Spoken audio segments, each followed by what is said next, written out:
Hello, welcome to family kitchen. আজকে আপনাদেরকে রান্না করে দেখাবো করলা দিয়ে মসুর ডাল। তো চলুন শুরু করি। প্রথমে একটা পাতিলে 2 মগ পরিমাণ পানি দিব। পানি যখন ফুল টেম্পারেচার গরম হয়ে যাবে তখন দিয়ে দিব ডাল। ডালগুলো যখন হাফ সিদ্ধ হবে তখন দিয়ে দিব করলাগুলো।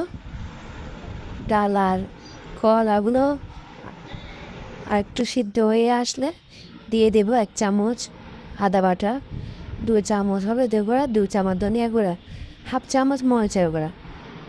সব কিছু একটু ভালো মতো মিশিয়ে নিয়ে দিয়ে দিব অল্প টমেটো আর কাঁচামরিচ। এরপর দিয়ে দিব স্বাদ মতো লবণ। সব কিছু মিশিয়ে ভালো করে সিদ্ধ করে নিব। দেখুন, এবার ফোড়ন দেওয়ার জন্য রেডি। কড়াইতে দিব, ঝরাতে তেল দিব। এরপরে দিব শুকনো মরিচ, অল্প পাঁচফোড়ন, দিব রসুন কুচি আর পেঁয়াজ কুচি। সব কিছু একটু লাল লাল করে ভেজে নিয়ে ফোড়ন দিয়ে দিব। সব কিছু আবার নাড়াচাড়া করে মিশিয়ে নিব। দেখুন কি সুন্দর কালার হয়েছে আর কি সুন্দর স্মেল বেরিয়েছে, আর খেতেও অনেক দারুণ হবে।